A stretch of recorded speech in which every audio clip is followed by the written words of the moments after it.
ये फिजिक्स का last video है, पार्ट 5।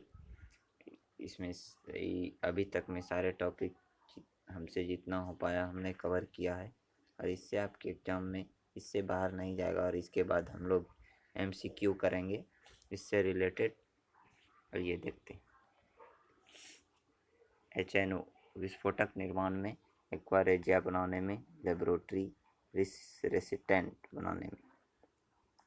एक्वा रेजिया कहते हैं अम्लराज को, amalgam Hg plus metal exception Fe लोहा पारे के साथ अमलगम नहीं बनाता है। क्षार स्वाद में कड़वे, लिटमस पत्र लाल को नीला कर देता है।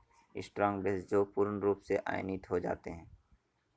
कुछ महत्वपूर्ण क्षार NaOH caustic soda, use soap, detergent, laboratory reactant, KOH caustic potash, use soft soap, laboratory MgOH2 milk of magnesium, use anti acid के रूप में CaOH2 बुझा हुआ चूना, यूज जल में कठोरता को दूर करने में, मृदा में अम्लता को कम करने हेतु। पीएच का दैनिक जीवन में उपयोग महत्व। हमारा शरीर एक निश्चित पीएच की परास में बेहतर कार्य करता है, 7.0 से 7.8। अतः शरीर की पीएच का निश्चित रहना आवश्यक है। सामान्यतः हमारे मुख गुहा का पीएच लगभग 7.2 होता है। खाना खाने के बाद मुख गुहा का पीएच कम हो जाता है। यह कमी खाद्य पदार्थों जैसे शर्करा आदि के कारण होती है। दांतों का बाह्य आवरण इनामेल 5.5 की पीएच को सहन कर सकता है। 5.5 से कम पीएच होने पर इनामेल का क्षय आरंभ हो जाता है।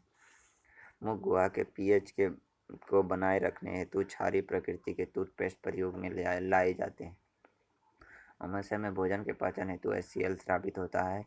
अपच की स्थिति में HCl की मात्रा बढ़ जाती है, जिससे पेट में जलन, दर्द, अल्सर आदि की समस्या उत्पन्न होती है। इसे उदासीन करने हेतु मिल्क ऑफ मैग्नीशिया का प्रयोग किया जाता है।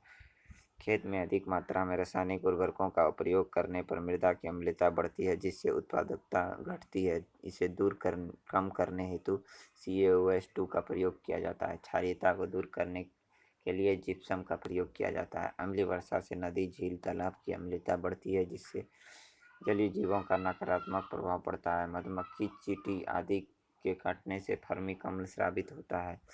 इसकी जलन को कम करने हेतु NaSCO3 बेकिंग सोडा का प्रयोग किया जाता है। दूध से दही बनने की प्रक्रिया को धीमा करने हेतु बेकिंग सोडा का प्रयोग किया जाता है। केले के पत्ते क्षारीय प्रकृति के होते हैं, अतः इनका प्रयोग किया जा सकता है। साबुन और अपमार्जक। साबुन उच्च वसीय अम्लों के Na या K लवण है। High fatty acid NaOH, KOH, soap, glycerine सा उत्पाद। उच्च वसीय अम्लों को NaOH, KOH के साथ गर्म करने पर साबुन तथा ग्लिसरीन का निर्माण होता है। इस प्रक्रिया में साबुनीकरण कहते हैं। इस प्रक्रिया में ग्लिसरीन सह उत्पाद है। साबुन के निर्माण हेतु मुख्यतः स्टेरिक एसिड, पाल्मेटिक एसिड का प्रयोग किया जाता है। मुख्यतः स्टेरिक अम्ल प्रयोग में लेते हैं। साबुन जैव निम्नीकरणीय है। सूत्र C17H35COONA। शोधन के दौरान सर्वप्रथम साबुन का आयन होता है। साबुन तथा अपमार्जक शोधन के दौरान मिसेल का निर्माण करते हैं। मिसेल की संरचना लिपार्ट।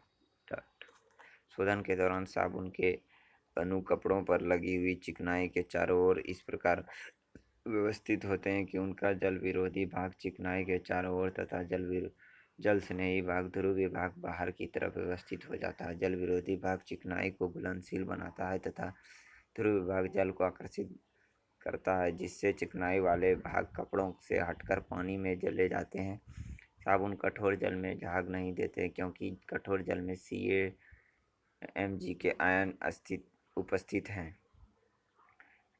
ये आयन साबुन के साथ क्रिया करके उन्हें अघुलनशील बना देता है, जिन्हें स्कम कहते हैं। अपमार्जक hydrocarbons plus H2SO4 detergent. Hydrocarbon को H2SO4 के साथ गर्म करने पर अपमार्जकों का निर्माण होता है। रासायनिक रूप में अपमार्जक sodium alkyl benzyl sulphonate, benzyl sulphate. यह जैव निम्नीकरण नहीं है। इसे सोपलेस सोप साबुन रहित साबुन कहते हैं। अच्छे साबुन की विशेषता 10% ज़्यादा नमी न हो, आसानी से झाग बनाए, कठोर जल में भी सफाई कर सके। हमारा फिजिक्स का सारा टॉपिक ख़त्म हो चुका है। अब इसके बाद हम लोग MCQ कल से स्टार्ट करेंगे। फिजिक्स का 1000 MCQ सारे टॉपिक्स उसमें कवर होंगे।